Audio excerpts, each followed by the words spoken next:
It is not like, oh, you are in here already, you have the distributor, and then takes like 12 to 18 months. It's not like that.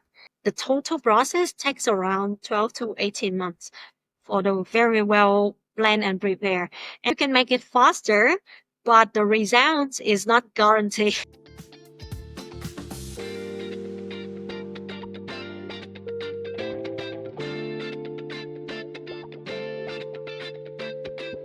I'm so excited. It's an absolute pleasure to be doing this with you because Vietnam is a market that I'm really curious about. Um, it's like one of the things that I remember about Vietnam from my market research days is the nutritional push about like 10, 15, 20 years ago, where the government really had an initiative to improve the nutrition of people, and it actually worked in terms of increasing the average height. I thought that Yeah. was like, it was like, when I heard about that, I was like, this is what other governments should be doing in terms of Yeah. improving nutritional status of their populations. So I am, I'm like so excited to be talking about Vietnam today.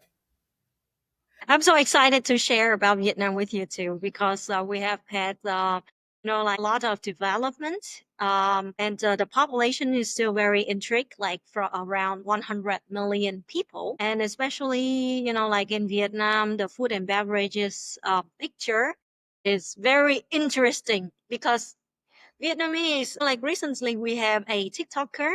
His name, he is from Germany.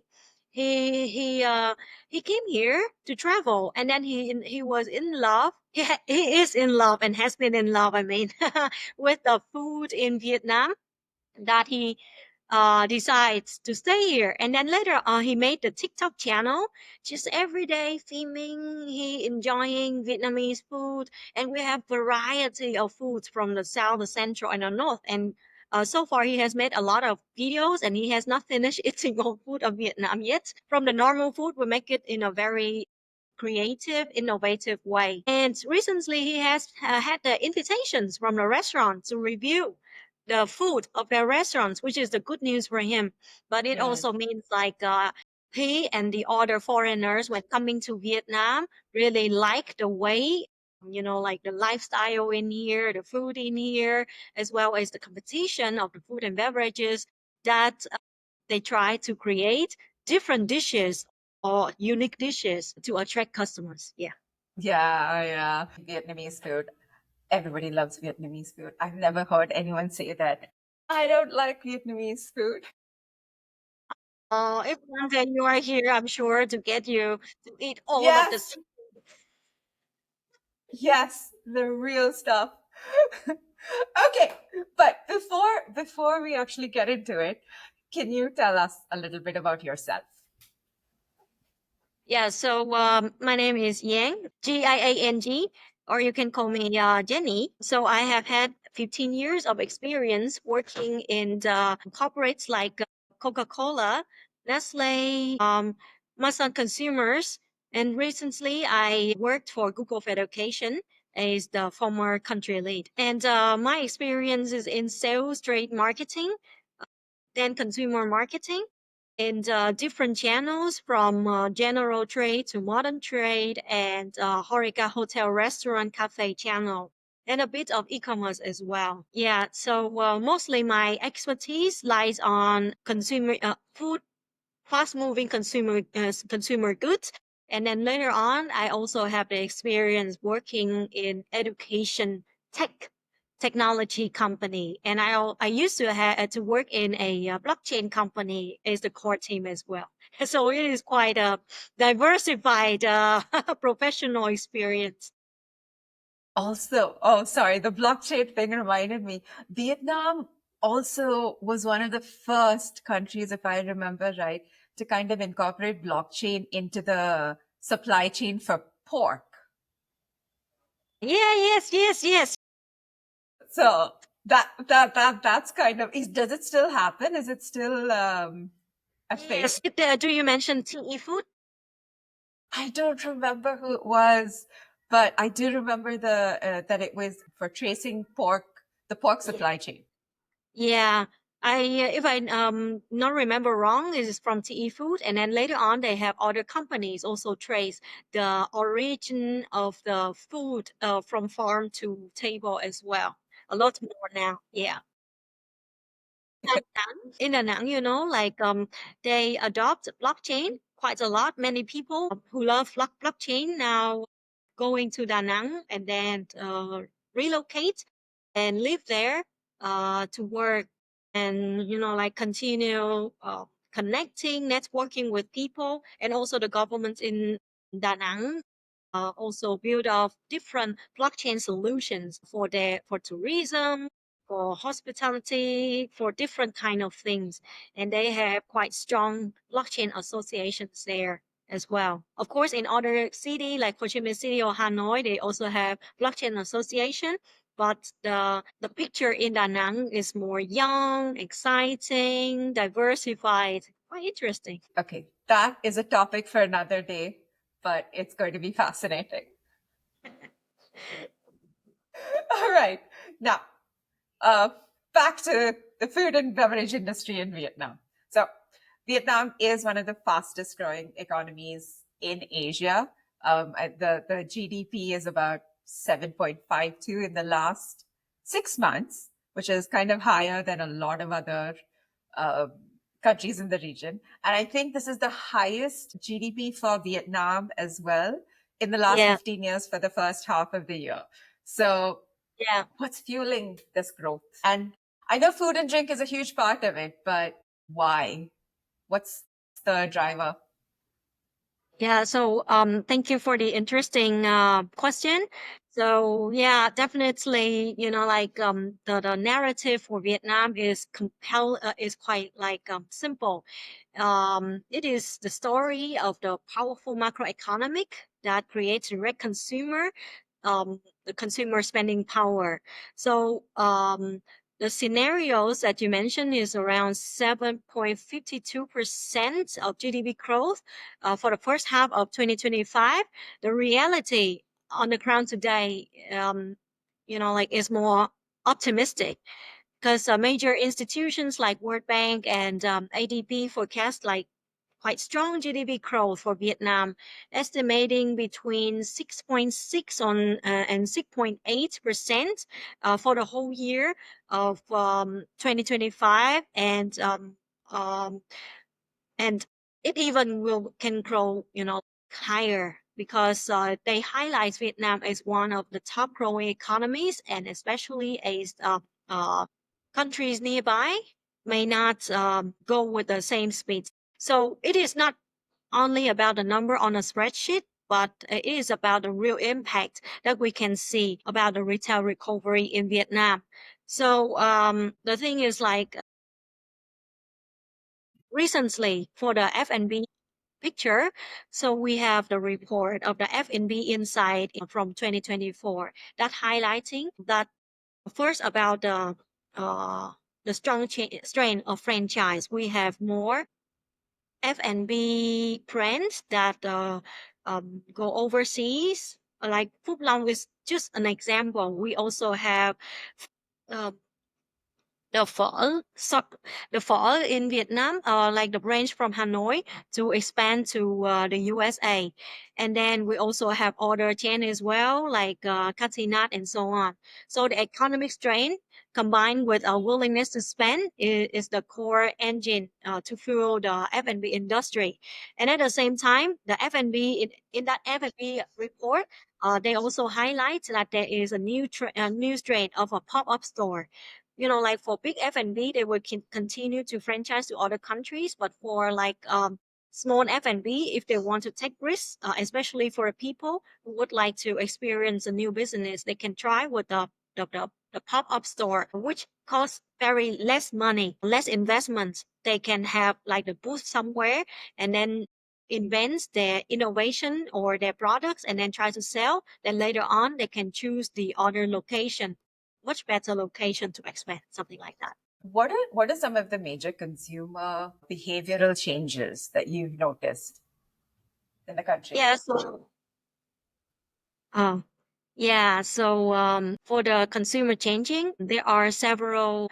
like several shifts, including three-man shifts that we have been observing and having in the report in here. First, they are very value conscious. So the economic pressures mean like 91% of consumers actively changing their spending habits to save the money.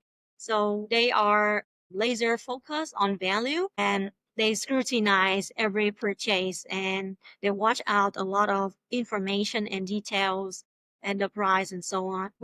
And the second shift is like they will not compromise on health. So despite the budget consciousness, so health is now the top priority for over, like two-thirds of the population.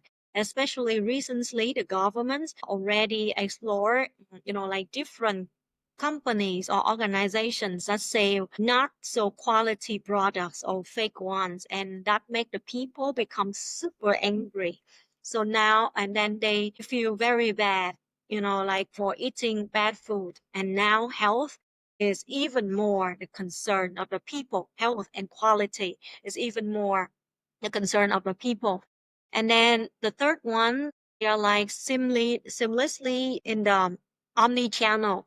So the line between the traditional offline and the online has vanished. And nowadays, like consumers use social media and e-commerce quite a lot, especially like Vietnam have more than 80% people that already have internet. Yeah, and then they have been over a lot of things, and they even now there's a number of people who also serve on the internet to find the products in the other countries, in the US, in Europe, in China, and compare and so on. That we also have the service that buy and ship those kind of products to Vietnam. If it is much cheaper than the product that's sell in here. So the thing is like because of that, the brand of the F&B must offer a consistent and integrated experience, like across all three touch points. So it's a win. Yeah. Okay. Okay. So there's a culture of also looking at products in other countries to see what there is and kind of compare it with what's in the country itself. Like consumers are really like they're very engaged consumers essentially. Vietnamese. Yeah. Interesting. Nice. So how are all the like our current global issues like inflation and supply chain issues and of course tariffs because of the back and forth in terms of the tariff rates with the US. Yeah. How is that like shaping how Vietnamese consumers eat and drink? Well, yeah, inflation is quite a critical issue. Yeah, it is. We know already. It is a global thing. And of course, it also impacts Vietnam quite a lot. So, as a tangible income, we have kind of like belt tightening, like Mhm. 60 around 63% of Vietnamese consumers, based on like some kind of research, Q&Me, and other kind of research company, they put on that report that they see inflation as the main risk that they face. And in response, they are reducing spending, as mentioned before. uh, the spending they reduce is more on the non-essentials, such as luxuries or kind of like entertainment. So as to prioritize their budgets for more on healthy food, for groceries, and healthcare. And then for any food and beverage brands, so this means like your value proposition must be very, very clear. And because in here there are a lot of competitors, so it means like you're not only competing with other brands, like for every single space, like in the supermarket, for every single shelf shelf space and sell share. Also in traditional, like the space is very small but huge competition. But also you are also competing with the share of a more carefully managed household budget. Yeah, I think that that's something that we're seeing across the world.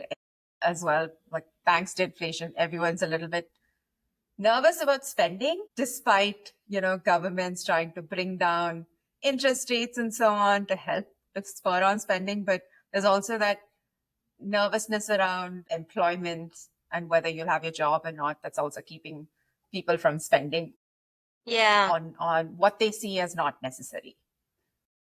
Yeah, just a very funny example. Like before, cinema like CGV and so on. Often the traffic is very high. Or when we book the tickets, if we book it 1 or 2 days before, it's sometimes hard to find a seat.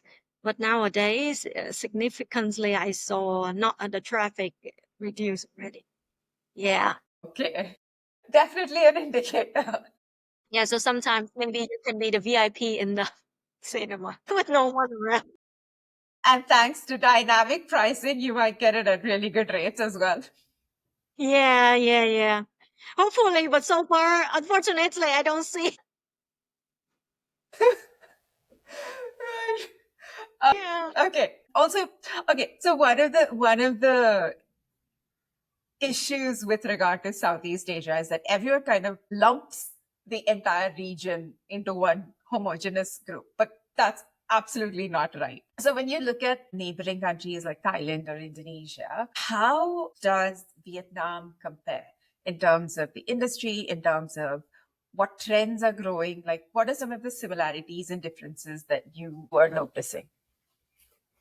Yeah, I think when looking at neighbor countries, it is sometimes hard um, to compare apple to apple. So here I would just like to highlight the unique profile of Vietnam.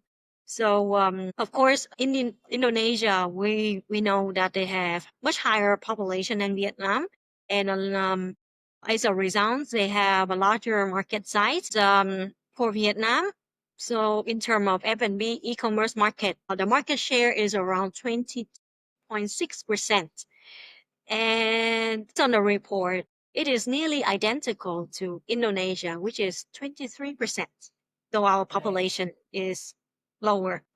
Also, in terms of e-commerce, it is significantly higher than Thailand, which is around 70.5 to 18%. So this highlight an advantage in digital advanced consumer base that you can clearly see for Vietnam. And next is about the key difference. It lies on the market drivers. So for Thailand food and beverage, the value is around 34 billion US dollars, and it heavily relies on processed foods and ready to eat meals. While in Vietnam, though the market value is just around 23.6 billion, but it is more influenced by the street food, like the lively street food. As the Yeah. example that I told you, like the German guy, he is in love with the food, and not only the food in the restaurant, we have mom and pop stores, street food, and he enjoyed every single thing of it. So our street food is still very lively in culture of dining out, especially in the south, like in Ho Chi Minh City. That kind of trend quickly embraced also embrace international trends, because we don't not only have Vietnamese food, but we also have Korean, Japanese food, Taiwanese, Indian food as well, and others. Yeah. Okay. Yeah, it is quite unique. And so that is why I say it is quite difficult to just simply apply a Thai or Indonesian strategy here, because Vietnam has a mix of strong local food and the rapid digital adoption, and the consumer behavior is also different.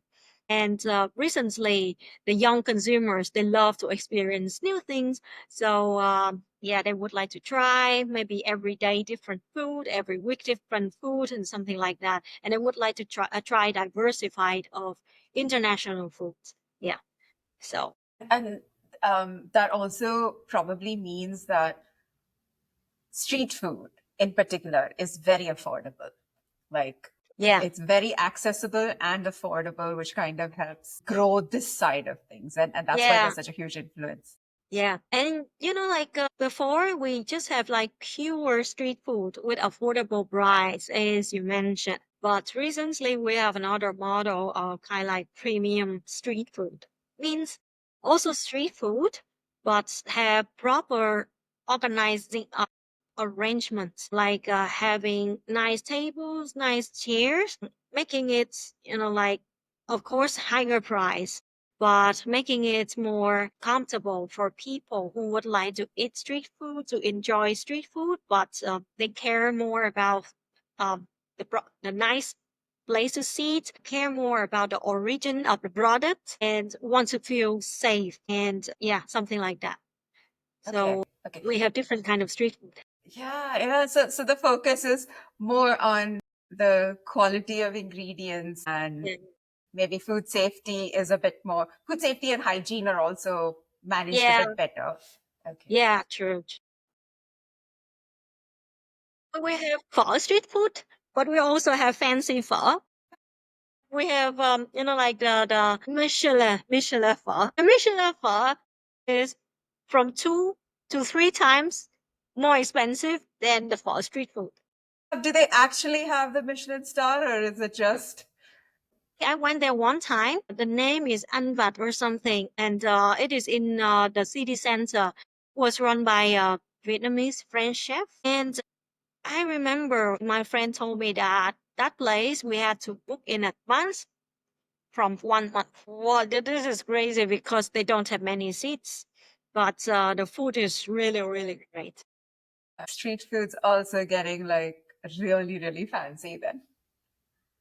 Yeah. Okay, so what are some of the major trends that you're seeing within the F&B space in Vietnam? For the dynamic picture, F&B picture of Vietnam, there are three product trends that I see that creating the significant opportunities. First is about health and wellness is the mainstream now.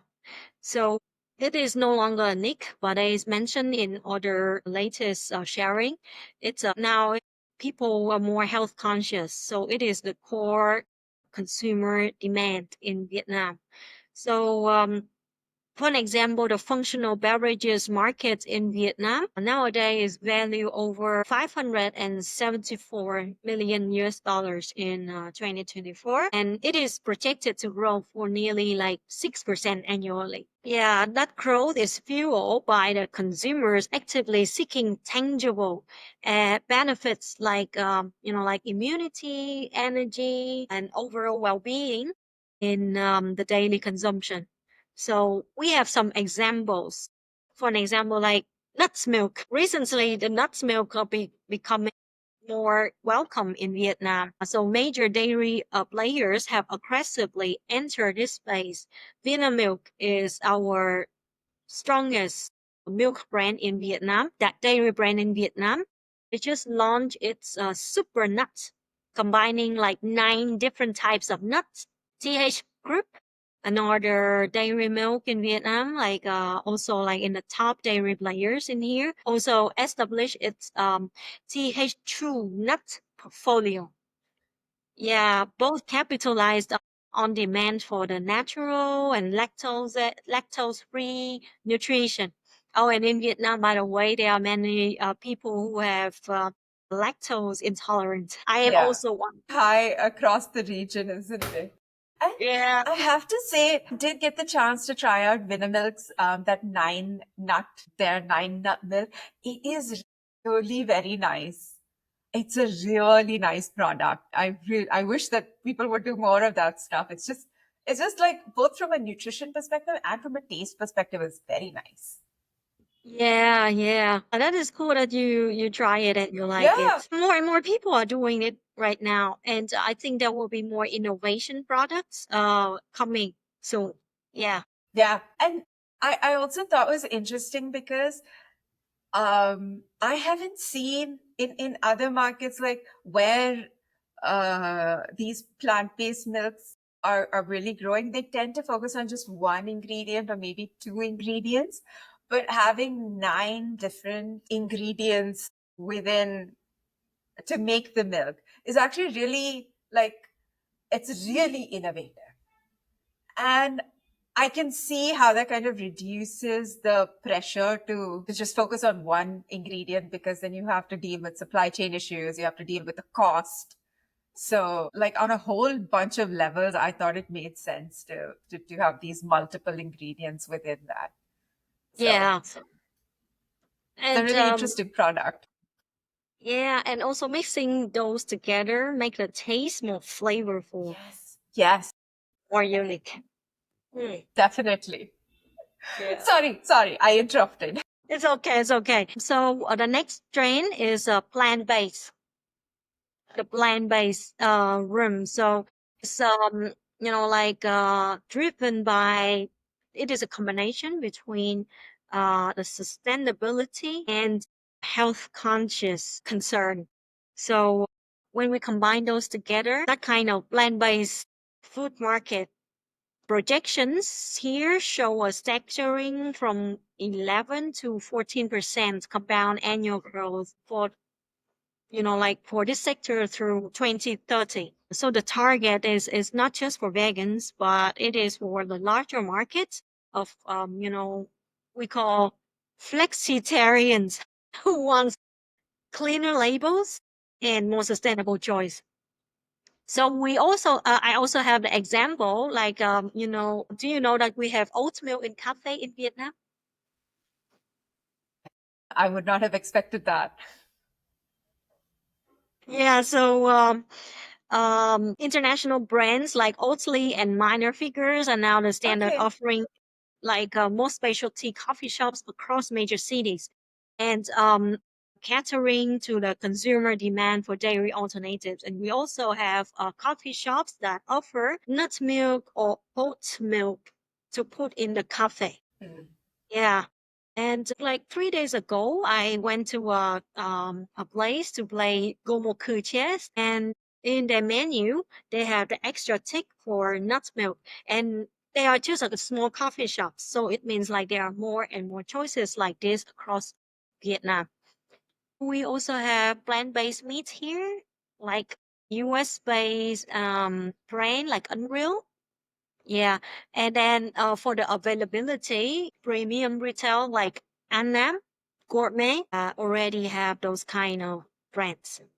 They Okay. also have like vegan sausages, also the other kind of plant-based recipes, or I mean plant-based ingredients to make the choice become bigger for the Right. consumers.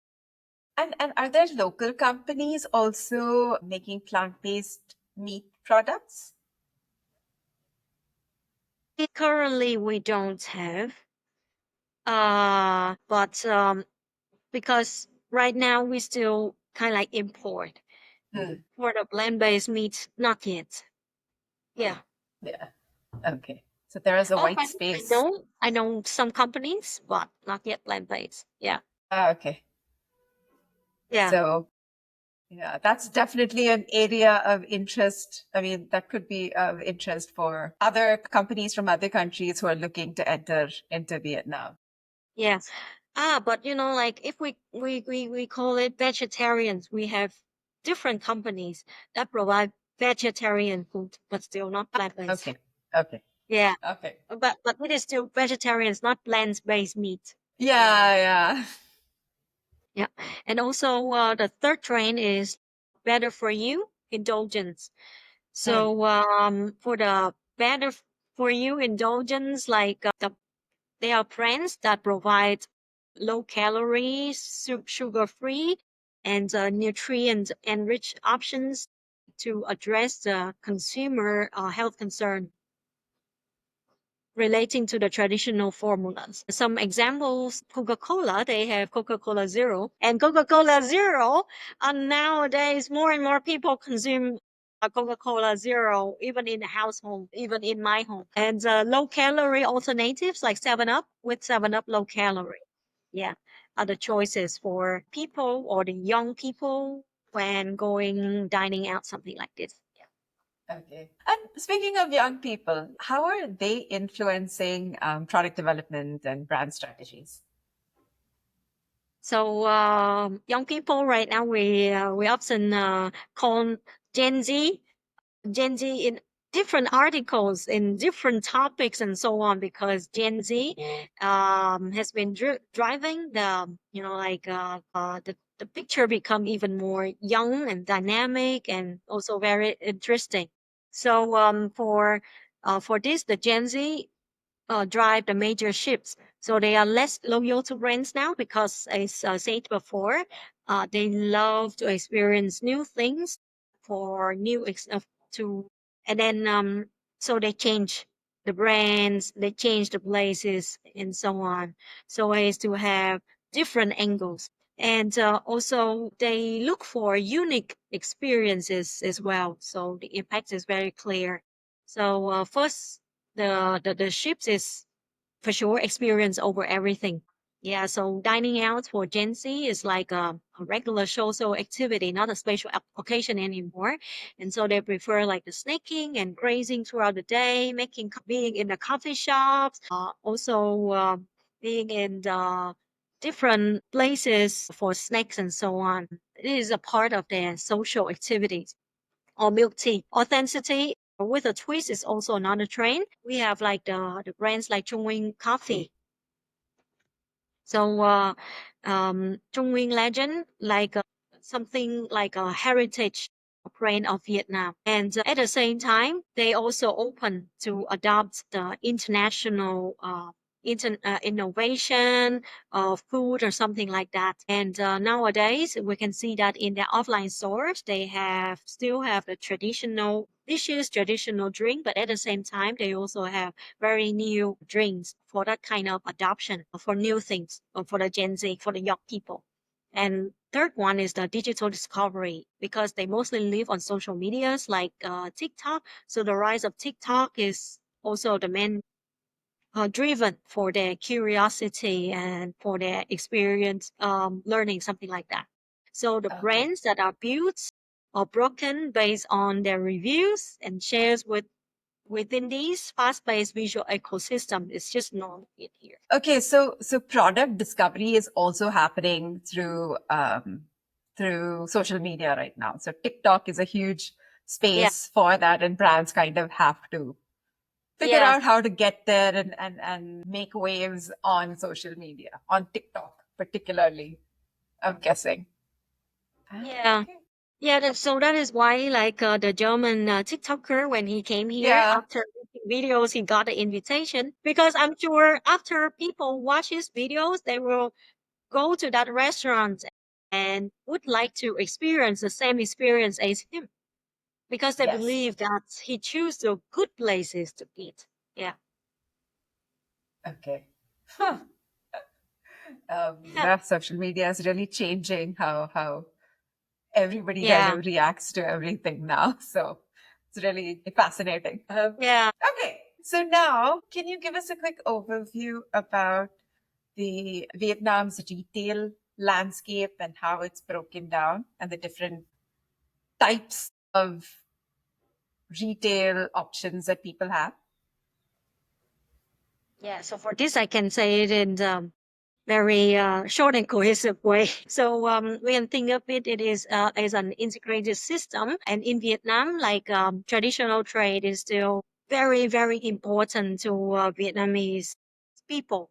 So we consider it is a non-negotiable foundation for at least 96% of consumer yeah, no matter like modern trade or e-commerce develop, people still have the habit to just go to the traditional trade to buy the thing, because it is close to their house. They know the owner. They have very good conversations, and it's just the habit. Yeah, and then modern trade is the next destination of around 69% shoppers. So in some company, FMCG, it can be accountable for at least from 50% to more than 60%, depending on the categories, depending on the brands and the products. So next is e-commerce. It is used by around 30% of the consumers, and it has the highest kind of like the high growth frontier, and has been expanded to to have a growth of around 41% last year in 2024. I mean. So the failure in one of any other areas creates a massive blind spot in the market coverage of any company that would like to build a business in Vietnam or would like to enter Vietnam. Okay. Okay. And so, kind of with that grounding, let's talk go to market strategies. Yeah. What are like the most critical steps that brands need to look for when they are entering the Vietnamese market or when they're thinking about entering the Vietnamese market? Yeah. Uh, so now we come to a very strategic questions. Thank you. So for this kind of strategic go-to markets for the brands who enter Vietnam, I think there are two main core steps that they need to pay attention. Or I can call it like different phrase. Huh? So if anything less than that, we consider it is not well planned or can be kind of like gambling. So step one, like phrase one, we really need to collect the market insights or like we deep dive into the intelligence. It will take from 3 to 6 months or even more because I know some companies, especially from West or Europe or even China, they make very deep research, even more than 1 year before entering Vietnam. So before entering here, for sure, we need to understand the market angles, the consumer behaviors.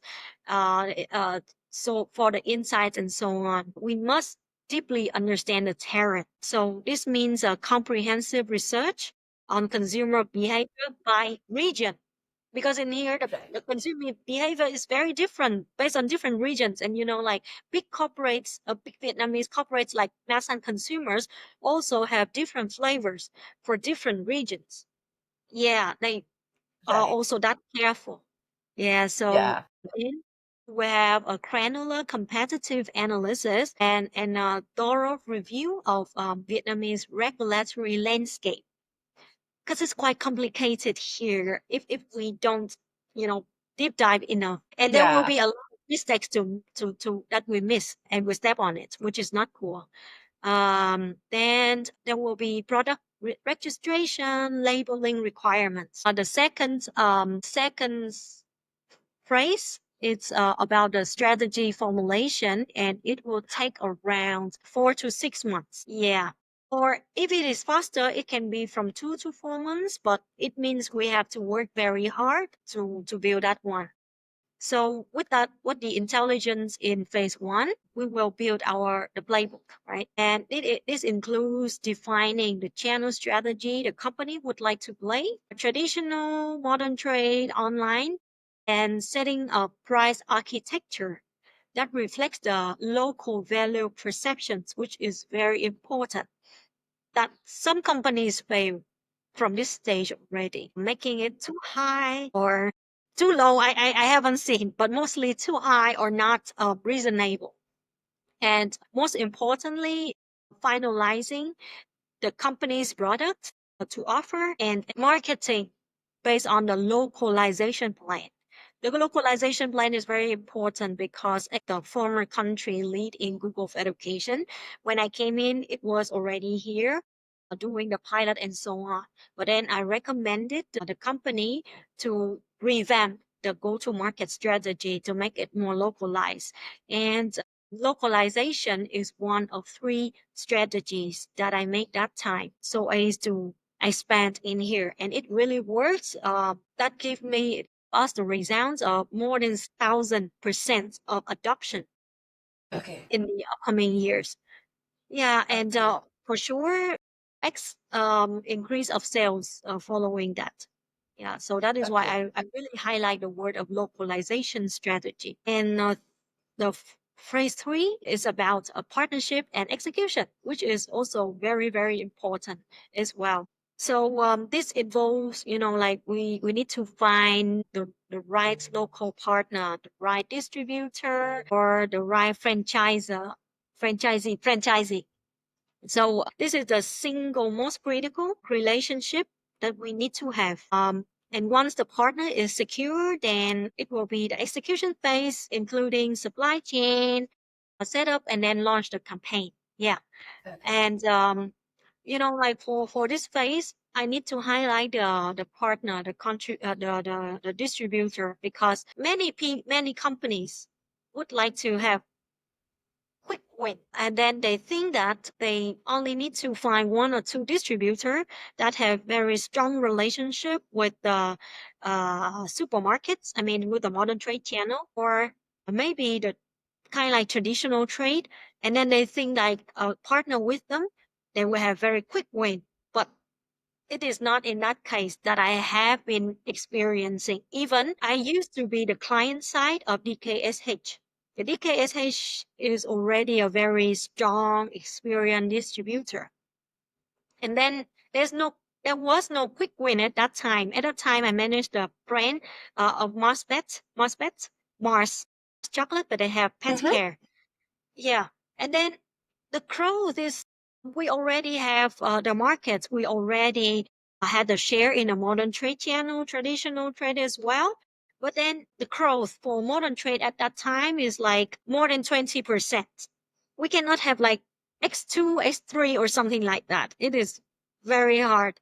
So, but I mean, in that case, the company is already there. Like Mars Pet Care products was already in the modern trade that we could drive more growth together. Imagine if it is was not there, it would take more time. And a distributor, even though they have the strong partnership, but remember that they have to serve other brands as well.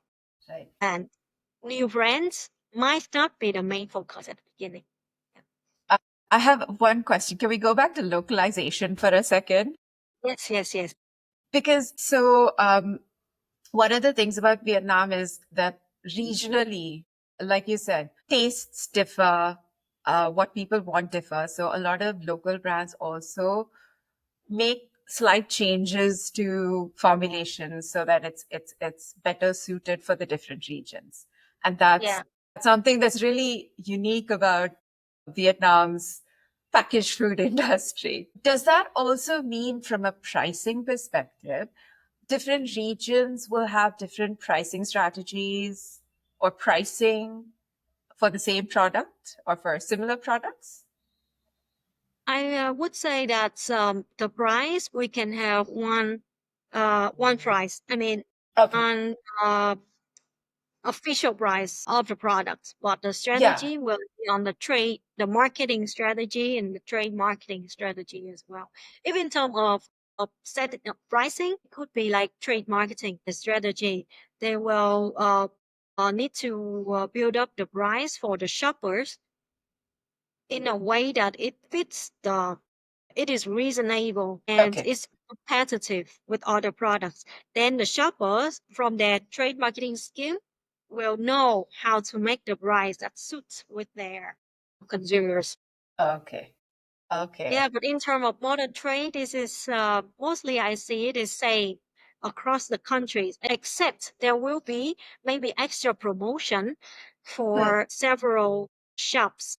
I mean, several stores in the modern trade channels in some duration, like 2 weeks or 1 month. So ways to push sales, push promotion, and have more consumers. Right. Okay. Yeah. Okay. All right. So, when what are some of the more common um, misconceptions or pitfalls that you see global brands do when they try to enter Vietnam? What are like mistakes that they make? So, from my experience, so far, the most common pitfalls that that costly for the brands when enter Vietnam. Uh, like I have been experienced again and again and again. It is like underestimating the continued dominance of traditional trade channels, also misjudging the extreme price sensitivity of consumers, also fail to localize the flavors and marketing messages in a cultural culturally resonant way.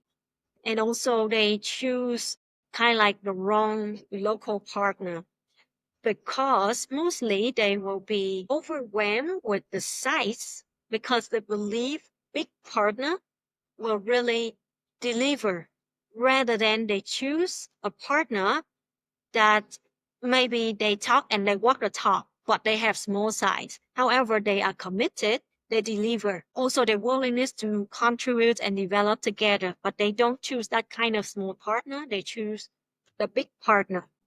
Uh, yeah, and also the thing is like there are two types. So for an example, if it is a big customers like I mean, like Nestle or Unilever, for sure, they would choose the big partners. But Mm-hmm. for small players, small SME players who would like to enter Vietnam, if they come to DKSH, maybe there is a big chance that DKSH will refuse. Okay. Yeah, because means they have to invest the number of people for some kind of business that they don't know how much they will receive back in revenue, right? So for Mm. smaller players or SMEs who would like to enter Vietnam, I think the practical way is to choose the practical distributor that can really commit to deliver the revenue. And we need to be very reasonable as well. Example, like if we have nothing, then we will need to go and do the research. Some kind of simple research is also okay. Go to different supermarkets and estimate our competitor how much they can sell and something like this, and then set the small goals at the same time. The strategy to achieve the first KPIs or first milestone. And then later on, then we can ask the distributor to expand based on the strategy, the observation, and like the kind of data insights that we have. And we have to be very close with the distributor as well to go with them from the beginning. And then we will know like how much can we expect because of like we read some kind of data or we see some kind of numbers and then we expect the distributor to deliver whatever like crazy numbers that we thought of. So in terms of the partnerships and distributor relationships, like Yeah. what is the most important aspect or some of the most important aspects? You mean like the distributor relationship, right? Yeah, like a partnership strategy, shall we say? Yeah. First is about the capability. Capability means like, so in terms of the company, the time of setting up the company and the finance and the way they operate and so on, we need to audit for sure. Logistics and how they manage the logistics, the sales, the operation and so on. I think this is just simple thing to do. And then in terms of capacity, we need to track like the history of their work and to see about their commitment and responsibility. Also, I think we need to check the team as well. Uh, the people who manage the team, the CEO or the founders, something like this. For me, it is like we would like to invest in a startup, and so we have a look in terms of the company, the financial statement, and so on. Also, the team very important to see, and the network that they have to see how capable they are in delivering, not only promise, but no delivery. Okay. Okay. Yeah. So basically experience is important, the team is important, Yeah. and it's important for companies to do their own due diligence when they're setting up partners, Yeah. looking for partners. Okay. Okay. So we talked a little bit about localization already, but Yeah. like when it comes to product development and marketing, what are some of the key aspects of localization that companies need to keep in mind when they're entering Vietnam? You mean like in terms of localization, the Hmm. aspect? Hmm. Yeah, like what should they keep in mind? What all should they invest in? Okay, okay. So I think like they should for sure invest in market research. Mhm. partner selection is said before, product registration for sure with the authorities. And this part can take from 3 to 6 months alone already. Import logistics, building the distribution network before the product ever exists in the shelf.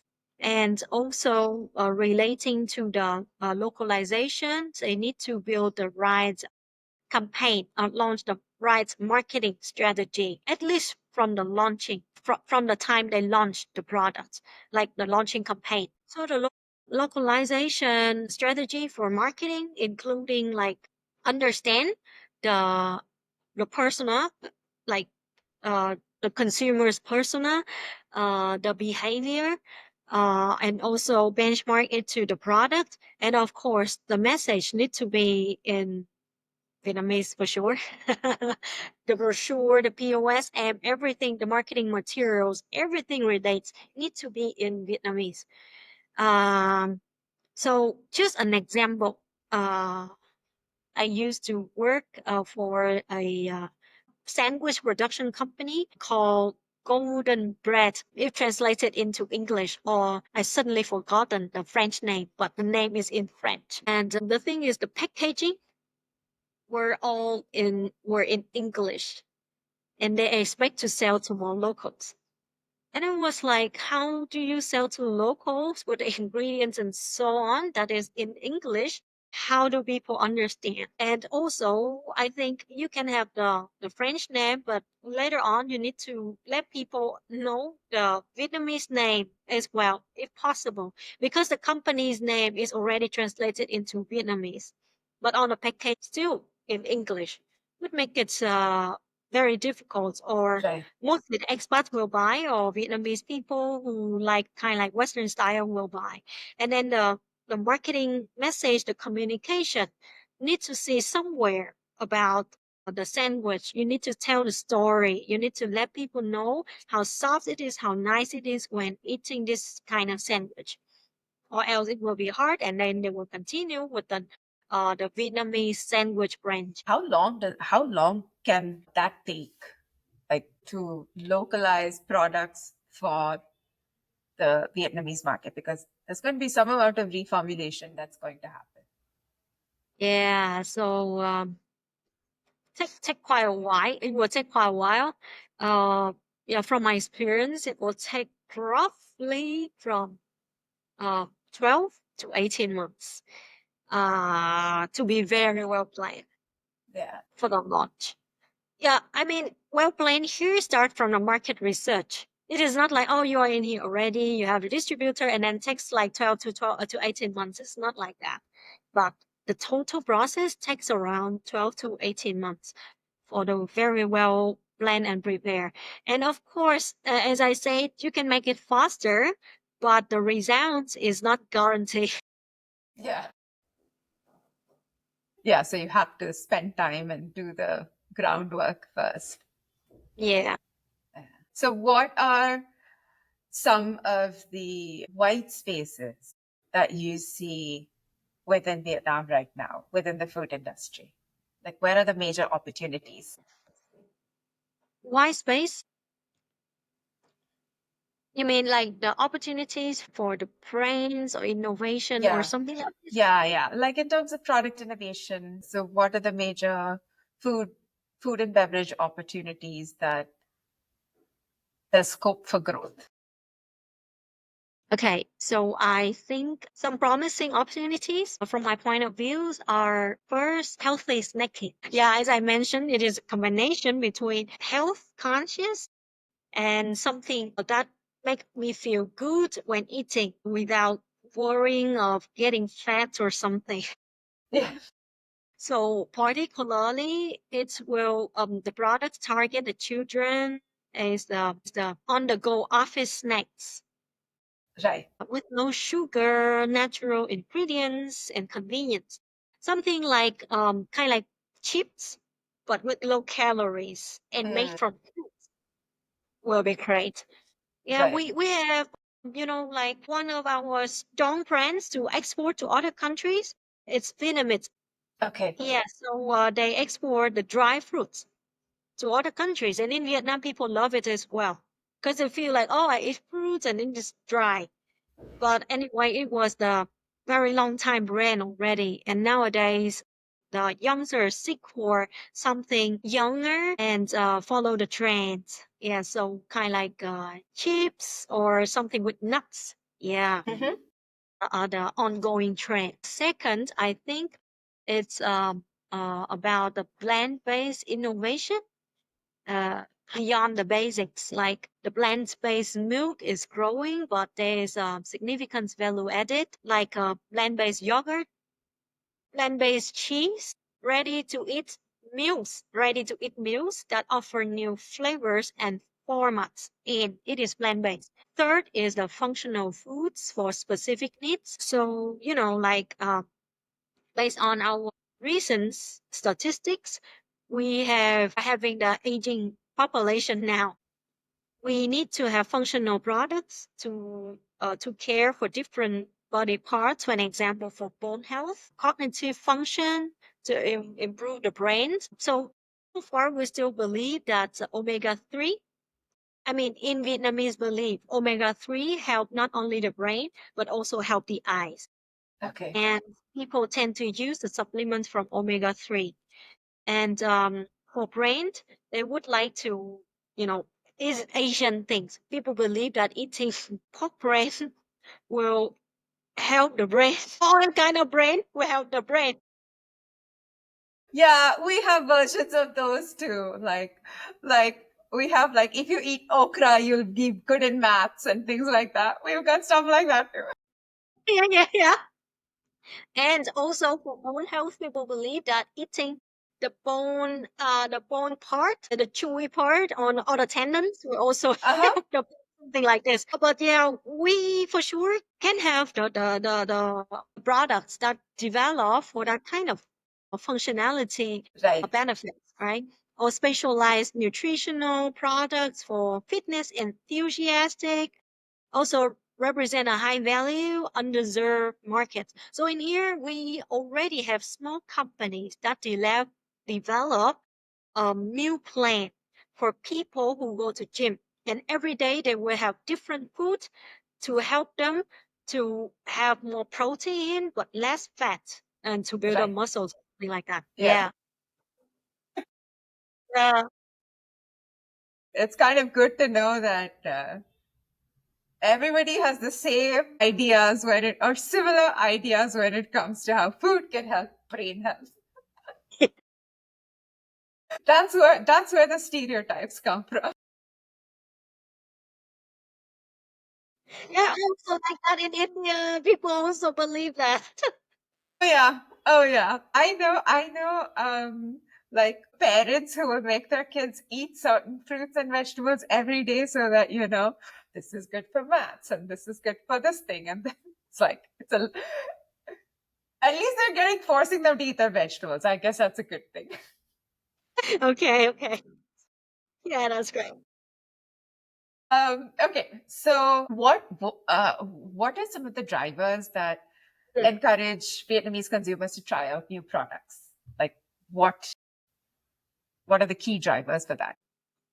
There are three key drivers that I would like to share. The first is about trustworthy social proof. So the consumers, especially the younger ones, the Gen Z, they nowadays rely quite heavily, the reviews from not only from family or friends, but also from KOL, like online influencers. Yeah, So a new products must generate positive, authentic buzz online. The second driver for sure is about tangible and safety benefits as I often highlight so far. For emerging categories like plant-based or functional foods, consumer needs to clearly understand that what's in it for me. So the clear communication about the health benefits, clear with clean ingredients and safe sourcing is crucial. Yeah. The third driver is about the accessible trial, like promotion, discounts, and in-store sampling are still very vital for the overcoming initial hesitation. So the price must be perceived It's a low risk investment for the first try. Yeah. And like nowadays, still, whenever we go to the supermarket or the hypermarket, there are promotion girls standing to do activation or to do sampling. And then even big companies that already have good market share, like Abbott, like NutriFood, or Vinamilk in Vietnam, they still have activation. They still have sampling for the new products. They still do the things as like the to make people of course, for the new products, for sure. But I mean, like, it is not because they are strong players or existing players already that they don't do. They still do. As always, people know about it. And because it is, like the consumer habits and consumer behavior in here, because they are so mass competition. So, yeah, they still Right. need to compete. Yeah. So essentially, don't take like brands shouldn't take consumer awareness for granted. Like they Yes. still, even if you're an established brand, you have to keep engaging with the consumer. Yeah, Yeah. Okay. absolutely. Yeah. Okay. Okay. So then, like, so this is big brands can afford to do a lot of this stuff. So, but what do brands with limited capital and limited money, what can they do to reach consumers? For brand that is limited of capital and resource, you mean? Yeah. Yeah. Yeah. Yeah. Like, I mean, you mean like for smaller brands if they don't have much resources in hands? Yes. Yes. Okay, okay. So for the brand with limited resources or budget, I think the direct answer is digital first strategy. Okay. Uh, because of something like social e-commerce, like social media channels like TikTok, Facebook, like they are still the most capital efficient way to build a brand and generate initial sales. So focus on creating like engaging content and collaborating with micro influencers to build an authentic community is a must.